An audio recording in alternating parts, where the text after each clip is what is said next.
Hey, everybody, Randy Patterson here with Boomerocity. Hey, I love bringing new up and coming artists to your attention, maybe way ahead of time so you can be ahead of the curve. And I don't always get to do it, but boy, when I do, I'm pretty happy about it. And I'm doing that now with a lady I became aware of last week by the name of Mattei out of the Nashville area. She's I guess you would call Americana country rock. Um, Maybe more country than anything, but fabulous, absolutely fabulous. I loved her sound the moment I heard the first song, and I immediately asked for an interview, and here we are.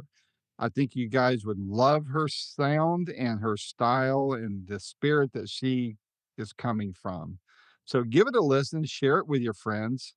Please like this channel, please subscribe to the channel and share because that's what it's all about. So without any further ado, here's my first of what I'm sure will be many more interviews in the future with up and coming artist Mattei. Until next time, this is Randy Patterson with Boomerocity. Take care.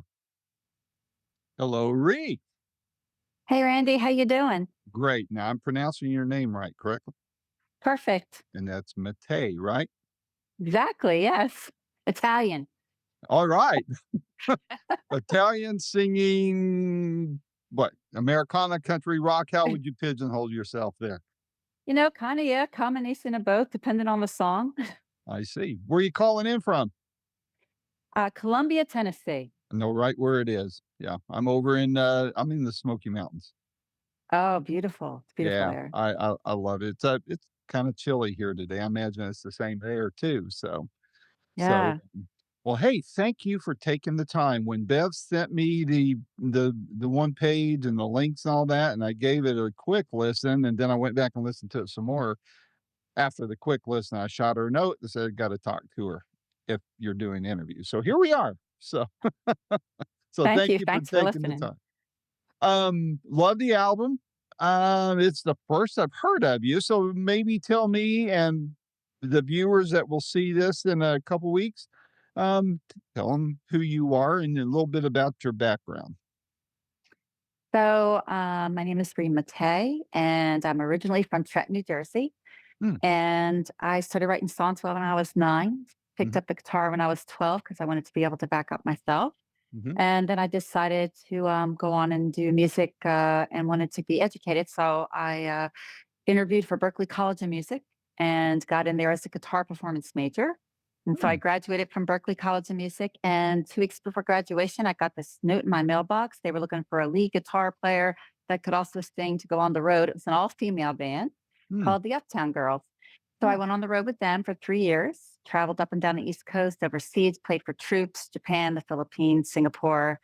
And then I came to Nashville for a little bit, left again with another band, and a an agent who booked the Opryland Hotel heard me and said, "If you come back to Nashville, I'll put you in the Opryland Hotel."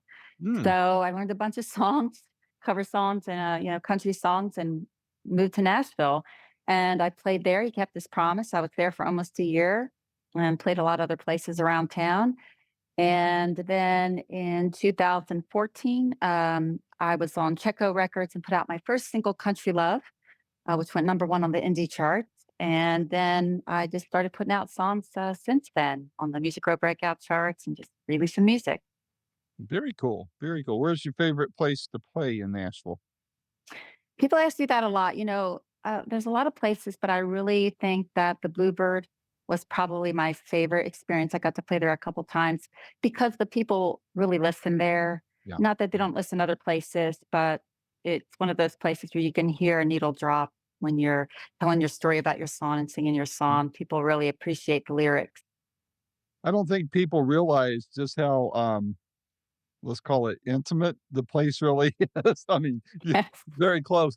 I've only been there once. I was actually working in downtown Nashville, prior to the pandemic and right when it was hitting, they sent everybody home.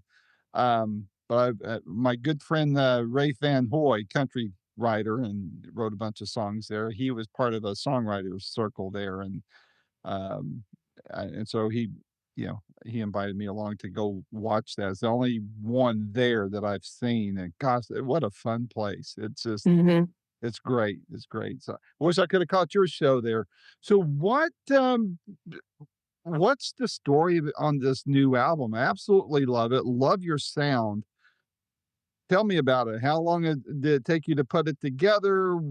Process, difference than in it versus the other albums you've worked on, that kinda thing. This one took a while because the goal was we were gonna just release a lot of songs, singles first, and then release the album. Right. So the album, we started it in 2017. That's when I was doing a lot of writing for it. And then the first single that went to the Music Row Breakout charts was Bump Bump Bump. That one came out in 2018. Mhm. And then there was another one in 2019, Feels Like It's Gonna Rain came out. And then I was about to release You Got Two Wheels, and I was gonna wait till that following fall, and the pandemic had hit. And so much energy and time went into this album and money that I just and the music industry at that point was such in turmoil. We didn't know what to do at that Right. time. Yeah. So everything just was put on a halt for a while. And also, I work as a nurse practitioner part of the time, and I was seeing patients, and it was very emotional for me. And so Mhm. it was a very difficult time. And so I just kind of put everything on a halt for a little bit there. Mhm. Mm. And, interesting enough, I had heard an interview with Bob Seger. I was driving home from work one day, and he was saying how he had been depressed during the pandemic and had stopped writing. And then Bruce Springsteen, I called him and said, "Look, you got to write." And then he started writing again and went on another tour. And it just hit me, and it made me realize I just needed to move on, from everything. And so it's taken a while to finally get the album out because we just released "You Got Two Wheels" back in 2023, Mhm. in August. So Mhm. so it's Yeah. finally come out. Boy, hearing you and the other artists talk about it, and especially the interviews I was doing during the pandemic, I mean, it'll be interesting to see what the long-term effects of this is because it affected a lot of people psychologically. I know a lot of people did some great songwriting and worked on some great projects, got caught up on recording, things like that, but I think the effects of this will be felt for a while, years in all likelihood. So it took you what, then about, 4 years total? No, it had been 5 years total with the various songs and the sequential release of them then. So what surprises did you run into in as you were crafting these songs, releasing them as singles, and then getting it up to album release? Were there any surprises you ran into?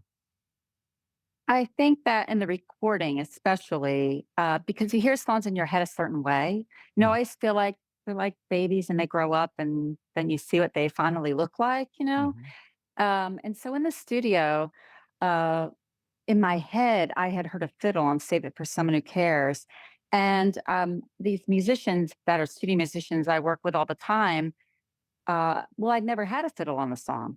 And so I went up to my producer, Bob Persley, and I whispered in his ear, I said, "I know we don't have a fiddle player here, but I really want to add a fiddle." And then one of the other guys said, "Well, that guy plays fiddle, Jason Roller, and Jason Roller always played guitar on all my stuff."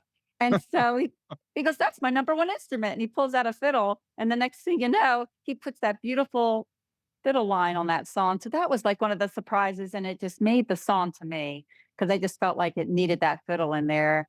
And I think he did just one or two takes and boom, there it was. But that was a surprise that just I never knew he played fiddle. Wow. Well, that's I mean, to do that kind of music, I mean, that's what I love. I'm not a musician and, but I gosh, I love watching the process and, yeah, I mentioned the songwriter circles, just hearing how songwriters come up with songs and how they play off of each other. Do you find that did you find in working on these that just being able to sit and stare at each other while you're recording, while you're working, it creates a different, it fertilizes the creative process more than if you were just sequestered on your own. Yes. And funny you should mention that because my producer, one of the things he likes to do, and we've done it with a lot of the recordings, is everybody's in a circle, except for like the drums have to be in a separate room, the instruments that have to be. Mhm. So it gives it that live band feel, Yeah. so and that was something that we really wanted the songs to have that kind of feel, almost as if they were live, even though they're recorded in a studio. And so we're Right. all looking at each other. And so there is that kind of feeling going on during the recording. Mhm. That's I again, not being a musician, I've always heard that people love recording that way because it's I don't know, to me and I think fans, whether they realize it or not, like it better that way because they feel like they're sitting in the room with you, while that's being Mhm. recorded. What I mean, like I said, I love the whole album, but I know enough to know not to ask what's your favorite song because that's like picking a favorite child, and we're not supposed to do that. But what what song would you point to as a calling card for the whole album? I would say, that's hard to say. Favorite for Someone Who Cares is one of them because if I had to pick a song that I think really fits me as an artist. That song has that, traditional country kind of sound in it Mhm, and almost a mhm, little bit of that Americana to it that, really is really instilled in me. And then the other one I would say would be Santa's Gone Country because I wrote that with my mom. Oh, My how mom fun. came up with that idea, Uh-huh. and it's also very traditional country, it's uplifting, and Christmas is one of my favorite holidays and time of the year, and so that song has a very special place in my heart, and that's why I included that song on the album. It's one of the, that and Country Love are some bonus tracks. I love, personally, I can have a favorite because I didn't write these songs, so my favorite is, "Feel Like It's Gonna Rain." I don't know, Thank there's just you. something about that song that really hits me. I read in the materials that Bev, who, by the way, she's a jewel. I absolutely love Bev Moser. She's a great you picked a great publicist to work with, and I think the world of her.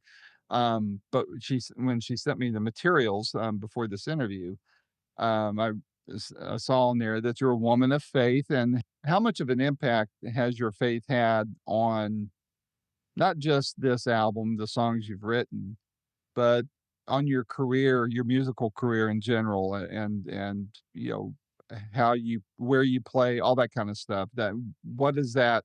How has that impacted that? I think that is such a part of me. It's hard to separate it. Hmm. There is an impact on that. And I do, Believin Is Seein and then Let's Build a Church. There are two songs on there that are definitely uh, Christian type songs and talk about having faith and that blind faith. And, I have to say, as a Christian, there are days I struggle with that. I think everybody does, but I have to sometimes just give it to God and just step out there and say, I'm going to do this. This is my dream. This is my passion. This is, something I feel like God gave me the gift to do, and I'm going to do it. And I just let God lead the way. And I think because of that, many things have happened, like Bev. I'm grateful to Bev. She's a blessing. She's a Hmm. blessing. And I couldn't ask for a better publicist. And Bart Pursley, my producer. I mean, I feel like a lot of that was just having faith and stepping out there and allowing God to work and do it, and do it, and instead of me taking control. Yeah, It's hard sometimes to let go. tell me about it. I know all too well because we think we Yeah. know better, and then we go, "Here, God, help in this," and then you take it right back and keep playing with it while He's supposed to be handling it for us, right? So, do you Yes. find I know in corporate America and my career over the years, sometimes having being a person of faith, sometimes I feel that there is uh how would I put it? There's been pushback, there's been thwarting of careers, things of that nature. What's been your experience on the music business side of things on faith? Because I know in Nashville used to be, whether people were genuine about their faith or not, at least people proclaimed it, and it was as an integral part of the Nashville music scene. Um, that's looking back. I'm I'm gonna guess I'm a bit older than you, but now in these recent years, and especially in the last couple decades, it seems like things have gotten progressively less tolerant of people of faith. What's been your experience in that area? Well, I think overall, my experience, like on social media and all, has been good so far. Good. You know, yeah, and I guess maybe that has to do with the people I surround myself with, Yeah. also. You Right. know, and sometimes you run into people that maybe give a little pushback, but then those people I just keep in my prayers and Yeah. and try to love everybody. Yep. Yep. But I think overall it's been good. Good. What's been the response so far to well, I'll say the album, but even just the songs as you've performed them, um, what what's been the feedback for you? The feedback has been good, and I'm surprised at some of the songs people like the most. A lot of people like "Let's Build a Church" a lot. When I did my CD release party, a lot of people mentioned that song. Even people that necessarily don't have a lot of faith really just really like the song, which makes me happy that they like it. And yeah, I think overall people really like it. And I think there's a lot of people out there that want to hear music that is a little more traditional country. Yeah. They wanted people to get back to that, and we are starting to see that a little bit even on radio, a little bit Mhm. more swing toward that sound. And I've been doing that all along, but I think that people are liking it, and even in Europe, especially too, they really like that more traditional country sound and Americana sound. Yeah. Yeah. I think that I think we've done the blurring of the lines enough, seen what can shake loose and shake out from that, but I agree with you. I think we're starting to, and I'm not really sure where the noise is coming from to make it much more compartmentalized, um, but I think younger people are wanting to see it, maybe even after the Ken Burns series a few years ago, that kind of thing where people are starting to realize, "Hey, we don't need to blur the lines here. There's some good reasons to have defined genres," in my opinion. But, Hmm. what from the songs that let me put it a different way. With the songs you've written and performed, have you in the feedback you've gotten from people who have heard them, especially from performances, has there been anybody come up to you and just said, "Ree, you know, this particular song really hit me." Do you have any stories that, and I know the album's only been out a little bit, but has anybody come up to you and told you what kind of impact a particular song may have had? Not so much that as let's build a church a little bit. People, I think that they like the message, or they had people in the audience and they're like, I'm glad they heard this message, that Mhm. they wanted to hear that kind of message. I have heard that. And uh, the country love, believe it or not, I mean, that was my first song out, but people still request that song. I have people that's their favorite song. Um, they just like, the traditional country sound of that song. Mhm. So those are the main things that I hear. Usually it's about the message of a I song. agree. Who influenced your songwriting? Definitely Matt Davis. Oh Um, gosh, I miss that guy. yeah, me He was too. phenomenal. I saw him Absolutely. at the Franklin Theater in Franklin, Tennessee, twice before he passed, Oh, and just by himself with another guitar player. Amazing show, amazing writer. It's amazing how many songs he wrote. But mhm. when I was real little, I would, listen to everything he did, and I always liked him. And Harry Chapin, believe it or not, I got to see him many years ago when I was a kid. He was my first kiss, by the way. All I right, wanted all right, kiss and tell. Tell me about this. I to interviewed get his him daughter. signature. I interviewed Jen, his daughter, a few months ago. Wonderful lady, Oh, but tell yes. me this story about Harry kissing you. I gotta hear it. Let me tell you, when I was up there with my parents and we were standing in line to get his autograph, and he gives me just this kiss right on the lips, and it was very innocent, but Oh, it was sure.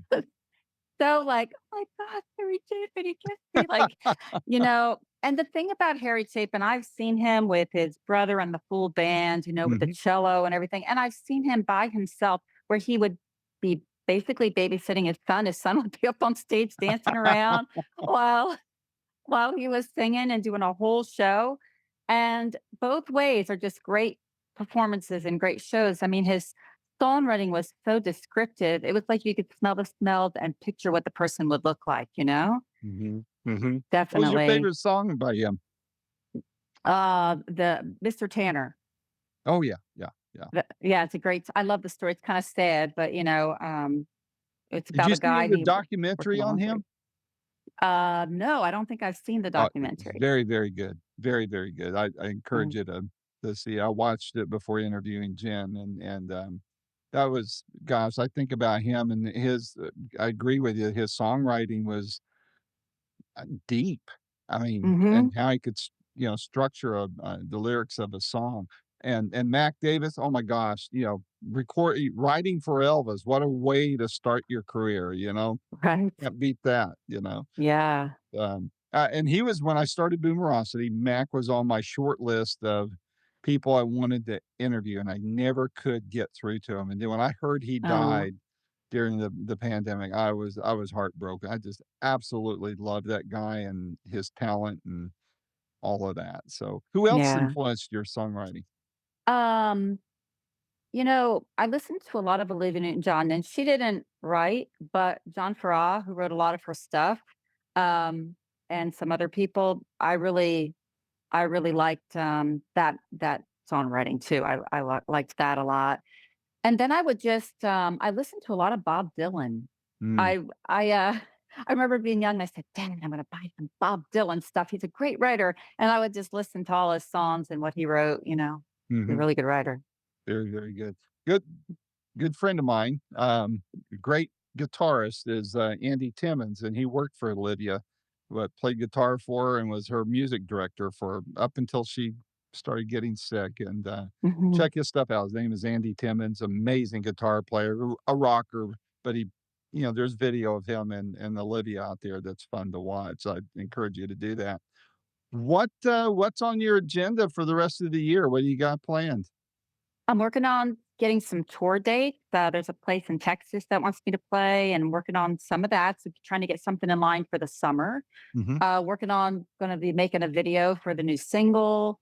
And just I'm doing a series on the stories behind the songs for the album that I'm Oh, going to great. put out on YouTube and other places and talk about like what we were thinking when we wrote the stories behind the songs for it. So Very cool. Well, I've subscribed to your social media. I think I got them all covered. I know I have your YouTube and Facebook, and I think your Instagram.